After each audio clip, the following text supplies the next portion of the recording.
as such is the healer of dis-ease,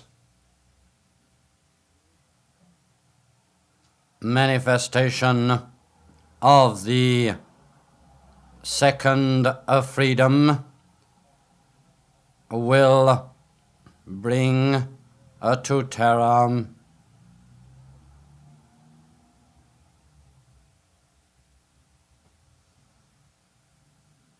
freedom from a want, freedom from a war, freedom from dis-ease, freedom from one's lower self, freedom from hate, freedom from basic emotionalism, the manifestation of this one basic freedom gives as its prize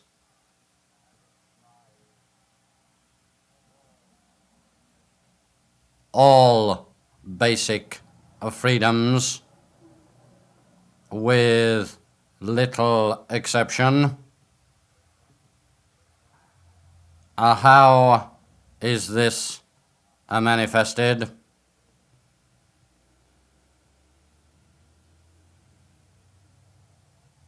Love is more than a state of mind. It is a state of whole being. When terrestrial man begins to realize his true position in the cosmos, he must then begin to manifest this great power.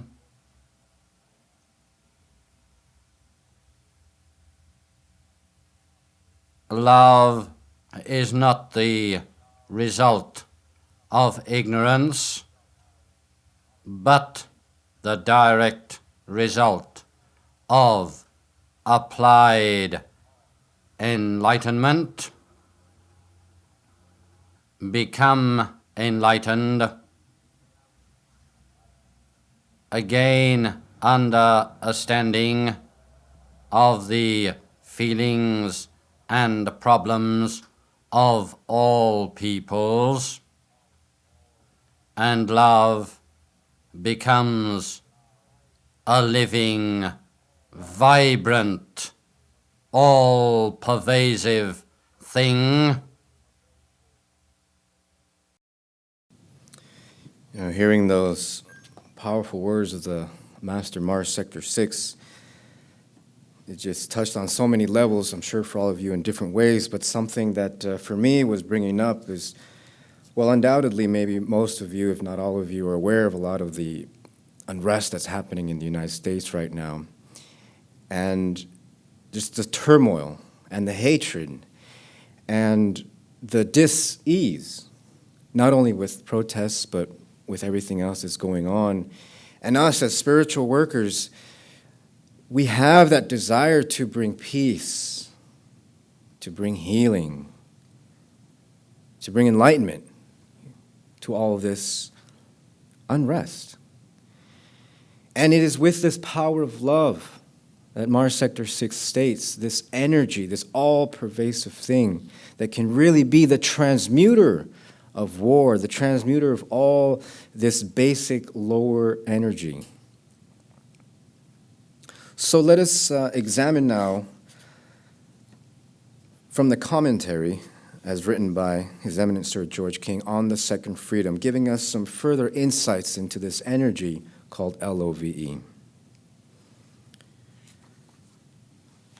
Mars Sector 6 states, love is a natural energy, all-pervasive, greater than mind, so therefore it can be contacted and brought into active manifestation by all terrestrials. His Eminence.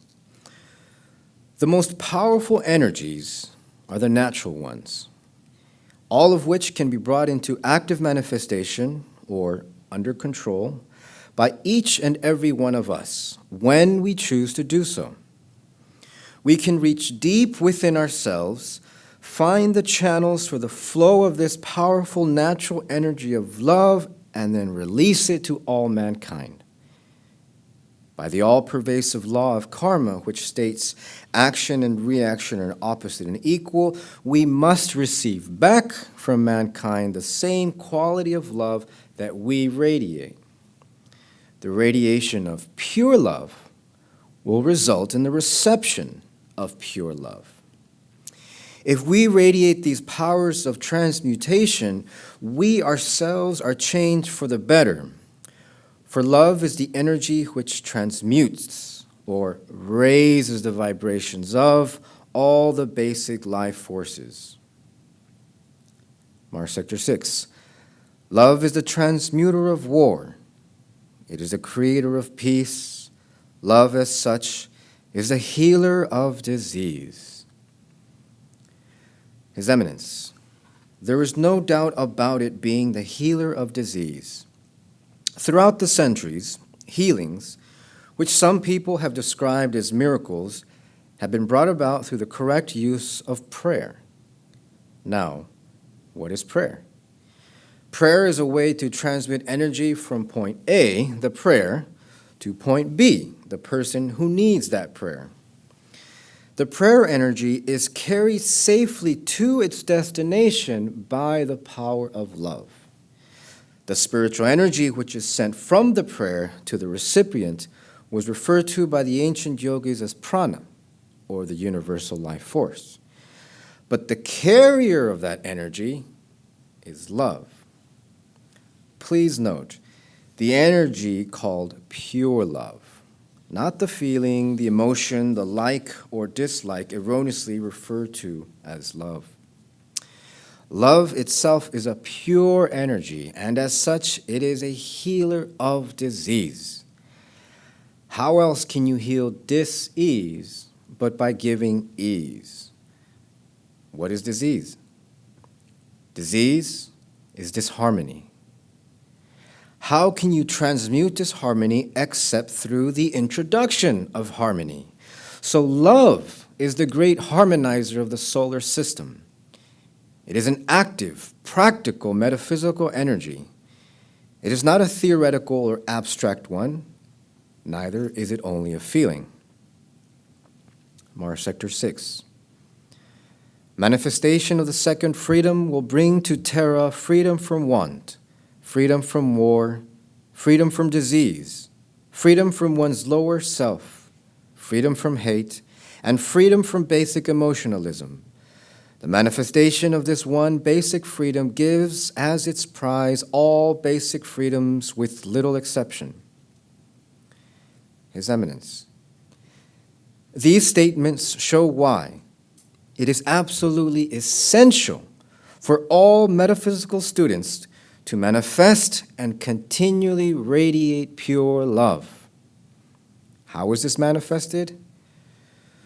Through personal purification, through understanding, but even more important than these, through the continual soul-inspired charity of selfless service to others. Mars Sector 6. When terrestrial man begins to realize his true position in the cosmos, he must then begin to manifest this great power. Love is not the result of ignorance, but the direct result of applied enlightenment. His Eminence. Mankind has to become enlightened in order to be able to use the mighty energy called love correctly. Jesus, Buddha, Patanjali, and other great avatars could use love correctly because they were enlightened beings. They were beings who believed in action and not theory. They regarded love not as an emotion, not only as a state of mind, but as an all-pervasive energy which they could tune into, and when they developed the right state of awareness and radiate outwards again in a very practical manner to all people. Jesus manipulated this energy in his healing. He used it as a carrier way for his enormous magnetic powers, and as a result, he could recall the dead and make the lame walk. Man today could also do these things if he used this potent force correctly. When mankind becomes enlightened, when he gains understanding of the feelings and problems of all people, then love will become a living, vibrant, all-pervasive state of being. He will discover that the more he loves, the more he is loved, the more he will be able to love. So, in this way, man will be able to break himself away from his present vicious circle, that of being ruled by his 5 basic senses, and begin to soar outwards, upwards, and onwards towards higher accomplishments.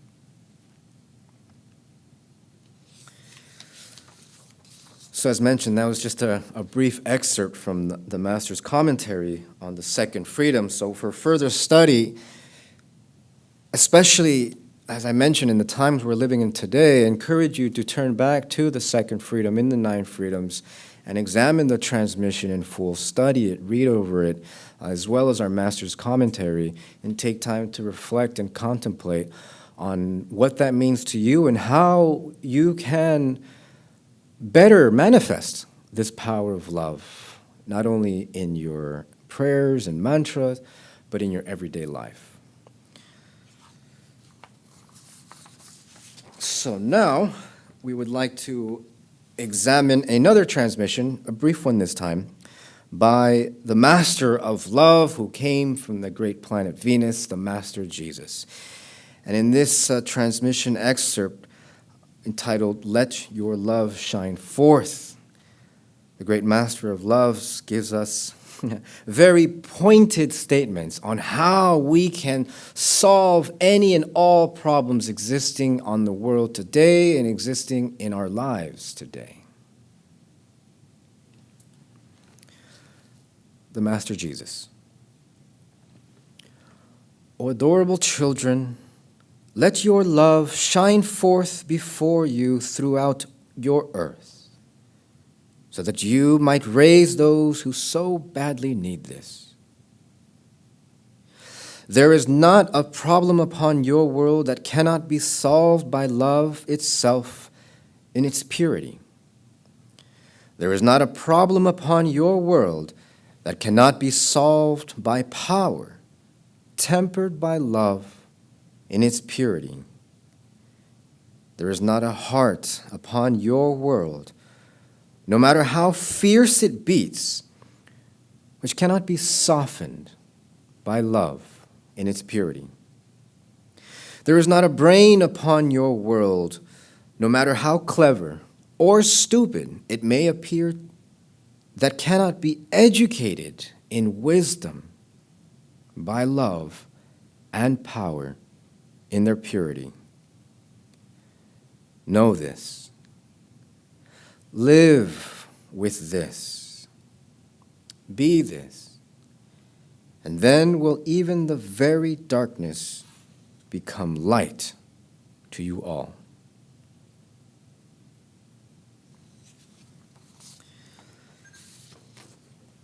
So lastly, we would like to play over for you an extract from an address our Master delivered on this very transmission given by the Master Jesus, entitled, "Let Your Love Shine Forth." So let us now listen to these words and teachings of His Eminence Sir George King, further giving us illumination and insights into this great fundamental concept of all spirituality, of all spiritual evolution, and especially for all spiritual workers in these days. So let us listen now to our Master. I want to talk this morning about let your love shine forth. Now, there are many things in the world which are given a wrong interpretation. Meditation is one of them, because very few people are capable of it, although there are millions of people who claim they are. And sending out love is another. There are thousands of people capable of sending out love, and indeed thousands of people do virtually let their love shine forth. But many people don't seem to realize what is meant by the kind of love that Jesus is talking about here. He says, "There is not a problem upon your world that cannot be solved by love itself in its purity." That sentence suggests something which to some people is very easy, but to the majority of people is well nigh impossible. It's suggesting a certain magical ritual, namely the radiation or projection of an energy called love in its pure sense. And if the energy called love is indeed sent out in its pure sense, and it's not tempered at all by emotion, or it's not tempered at all by like or dislike, because love isn't like, neither is it dislike. And it's not colored in any way, but sent out in a pure essence, backed by the right motive, it will answer the problems which face mankind today, by itself. It goes on to say that there is not a problem on your world that cannot be solved by love tempered by power. Well, love tempered by power, of course, or power tempered by love, whichever way you like, is wisdom. So the wise man can answer all the problems which face the earth today. And undoubtedly, we had the answers to all of our problems, every one of our single problems was answered by Krishna, by Buddha, and most certainly by Jesus when he was on earth 2,000 years ago, no matter, not counting what he said since, which has also answered our problems. So, therefore, we know exactly what to do in almost every conceivable situation which can possibly face us, no matter what it is. And this information was given to us at least 2,000 years ago. And that the information given to us then was just as modern as tomorrow's newspaper. In fact, more modern. I said that you could love a person without liking them. Love has nothing whatever to do with like and dislike. It's nothing whatever to do with passion. It's nothing whatever to do with the basic emotions or the basic senses. Some people say that there's a razor's edge between love and hate. The love they're talking about in this case is the basic love as known by ordinary terrestrial man, which is certainly not love. It's generally, such love is generally sex plus emotion, and this isn't love, because love has nothing whatever to do with sex. They're two vastly different things, Sex as such is purely a manifestation of Kundalini in the sex center. That's all it is. It's quite understandable. It's something which is natural to the animal kingdom, the vegetable kingdom, believe it or not, as well as the human animal kingdom. It's something which is quite natural. It's a natural function. It's the way, at this particular moment, that the race is propagated, because we have fallen that low, by the way. So it's nothing whatever to do with this at all. It's a pure essence. And you will find that the people who really love, not those who profess to, the people who really love, really show their love for the world, are the people who are detached sometimes, cold sometimes, unapproachable sometimes. And there's a reason why such people are. The affluent type, who is always bandying this word about, is always filling their newspapers or magazines and so on with this word, and you know, you've read the type. Those are the kind of people who, if really put to the test, would show that their own feelings, likes, dislikes, opinions would colour their actions. It is the person who, very often, who is detached, who would really perform service for this earth. Because you cannot perform service for the earth and be wholly attached to it. You have to be detached from it.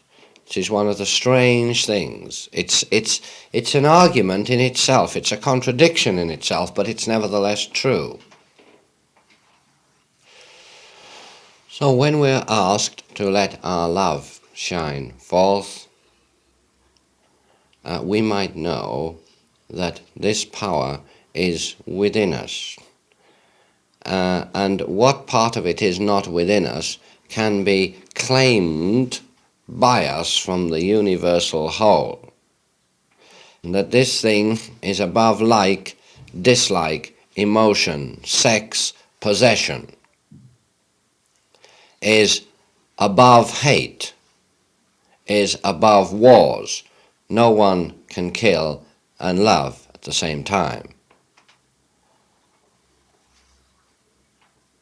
Unless there are most unusual conditions prevailing, conditions which only prevail in certainly not as far as ordinary man is concerned.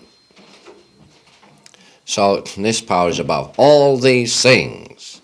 It's even above knowledge, it's above mind, because it's the very essence of knowledge, it's the very core of mind, and yet it isn't either of these things. It's an energy unto itself quite complete, and yet it's not power as such. So the love meant here is love in its pure sense, above all these things. Let me still labour a point, because it's still not understood. It is above like and dislike. Love has nothing whatever to do with like and dislike. Nothing. I'm labouring this point because of my careful observations, especially of this country, and I'm working in this country at the moment and interested in the people in this country, and not by chance, I might tell you, or by like or dislike or any design on my part, but the design on some part higher than myself. That's the only reason I'm here. It is above like and dislike. If you can get into that realm when you are performing your service, you begin to send out pure love.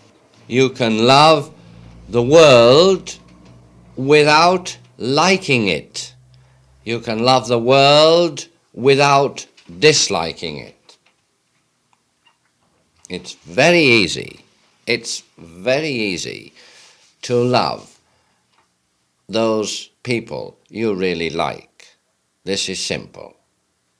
There are people who love their pet dog far, far more than they show love for the world as a whole because they like that pet dog.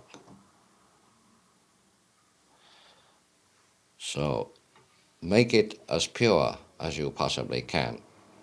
And the purer the essence, the more vibrant it is, and the greater power that it is for good. It's absolutely true. It must be true. It has to be true when a master of the caliber of Jesus says that there is not a single problem on your earth that faces you today or will face you tomorrow or has faced you yesterday which cannot be solved by love itself, in its purity though, in its detached purity. So let us send out this pure essence within us in a few minutes silence which will now come. Let us remember we are projectors for a very, very great energy, and we must use this properly, not to bring about what we want to bring about, but to bring about the really great important things in this life. Thank you.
Well, to really finish off, at least in this class, teaching from the Aetherius Society about love, we have to turn to another of the great pillars of our spiritual and metaphysical teachings, the 12 blessings, which, as I'm sure most of you know, were given by the Master Jesus through His Eminence Sir George King in 1958. In fact, the first of these, given on July the 27th of that year, was given just a few months after that transmission extract we just heard from Let Your Love Shine.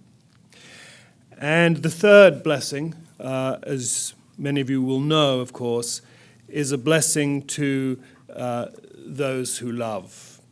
And these are ones who have gone within, deep within, and who have this great realization of this divine living cosmos within which we exist. They are the true disciples of God.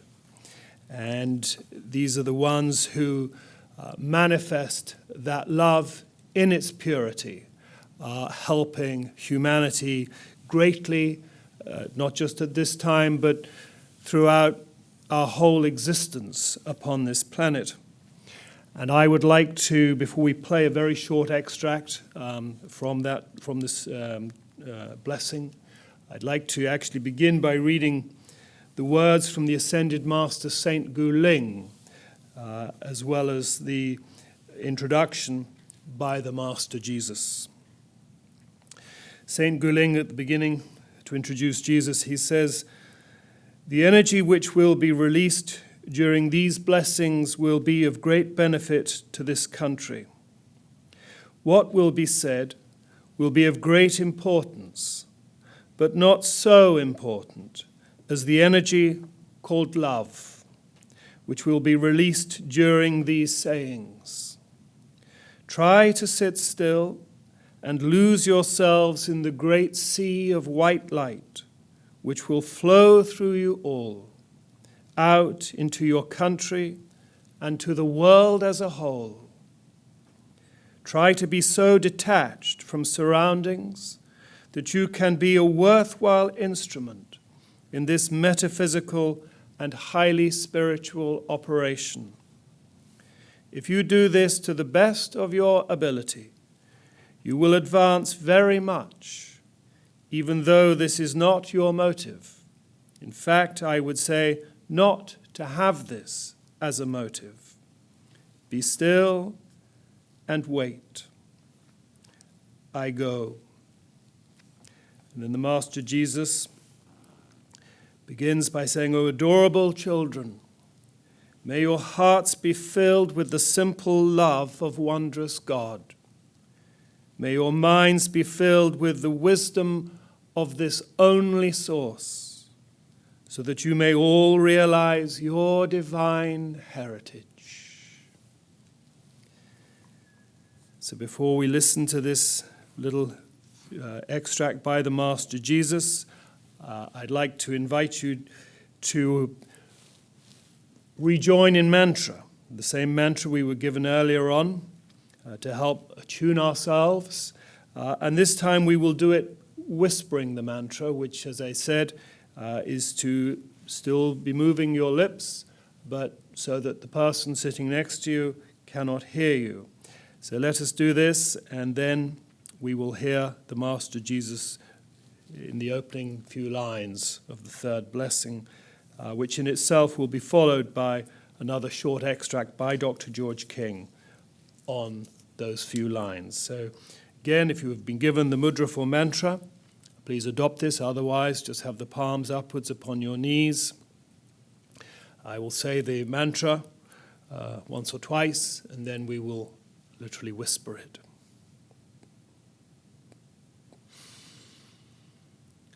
Om Mani Padme Hum, Om Mani Padme Hum, Om Mani Padme Hum, Om Mani Padme Hum.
bring that to a close.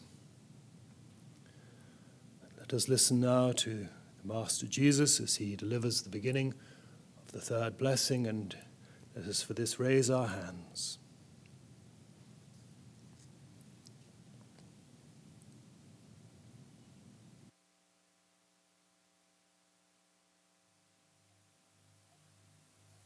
Blessed are they who love, for they are the disciples of God. These ones often in great pain and anguish themselves think not of this, but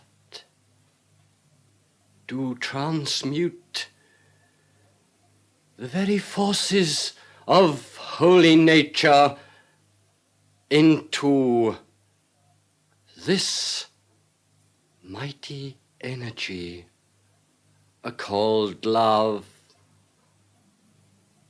so that they may give it freely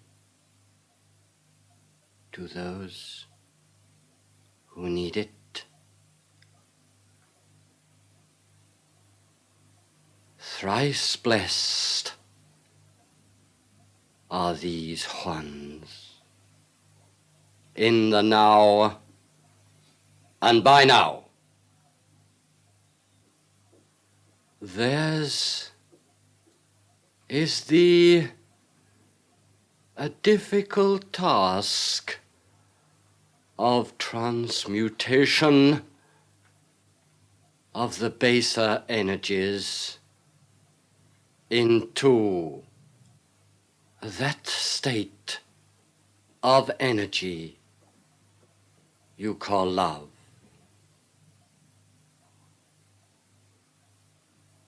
These ones possess not, for they have given it all to their brothers. They can love not themselves, for they have given the very seed of their heart to those whose hearts are empty, whose hearts yearn to be filled. They can think not of their own salvation, for even this, these great, these holy ones, these everlasting ones, have cast at the feet of God.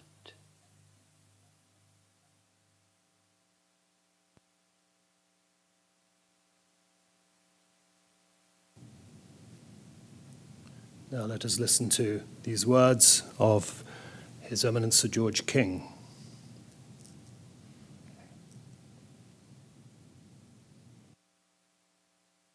So when Jesus says, blessed are they who love, he's very, very carefully then begins to pick out what he means by they who love.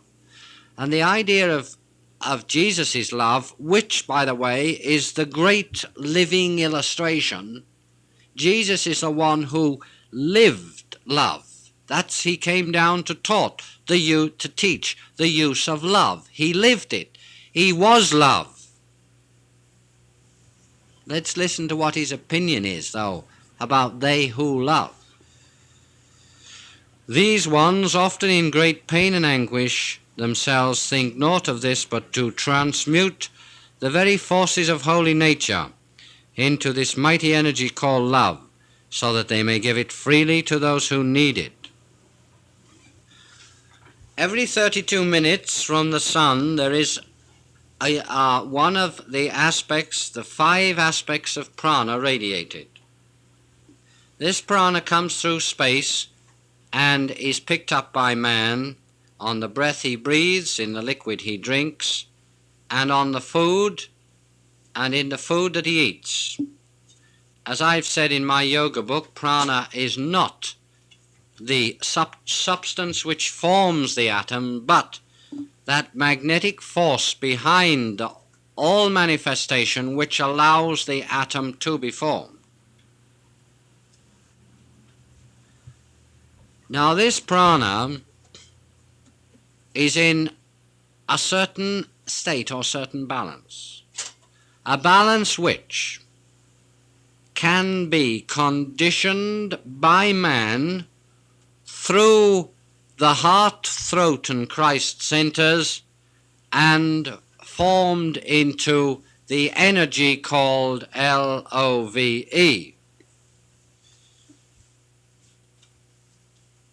They do transmute the very forces of holy nature into this mighty energy called love. Very, very significant phrase this. Very significant. It's as deep as anything that Krishna ever said. Deep as anything that you'll get in the Upanishads. It's one of the great mysteries of all white magic. Picking hold of a prana, transmuting it onto a high vibration. No, not a high vibration. The highest possible vibration. And LOVE is a result. A universal love, a Christ love. Christ meaning universal spirit. Theirs is the difficult task of transmutation of the base energies into that state of energy you call love.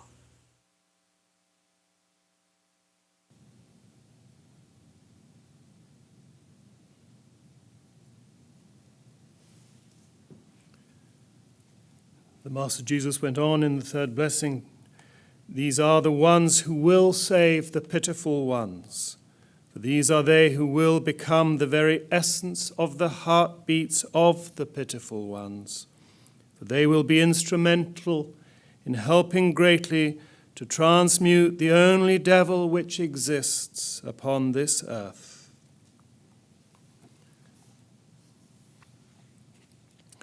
The only devil, of course, being ignorance itself. And then at the end, the Master Jesus gave a prayer, and I would ask you to join with me in this prayer at the end of the third blessing. Let's raise our hands to send out this love energy. Almighty God, who is the creator of all things, we pray that your light may shine through us all, so that we may transmit this unto the world.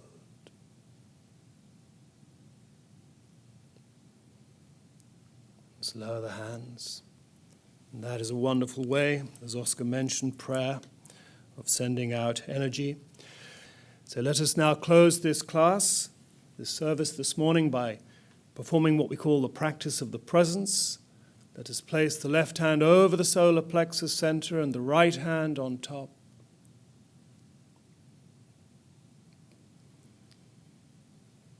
And again, let us visualize just above the top of our head this wonderful living white light coming down from the ethers above.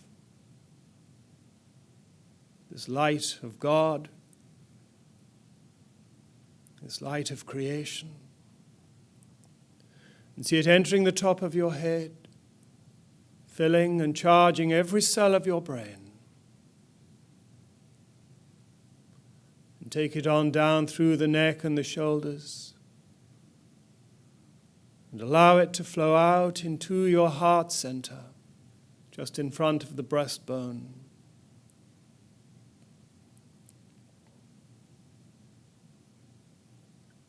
And see the heart center being filled with this white light.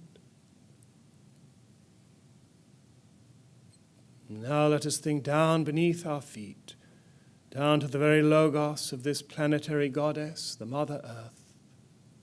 And again, in humility, let us request her all-transmuting violet flame to come upwards through our feet, the lower part of the body and aura, and guide this upwards into the heart center, and sit amalgamating there with the white light.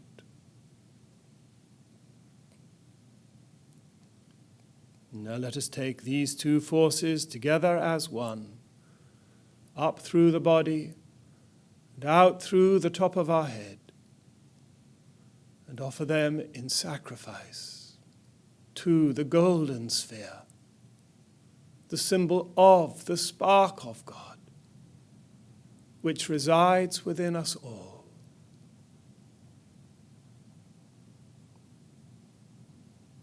Then allow its golden radiance to flow down, filling every aspect of your being with its flood of uplifting golden light.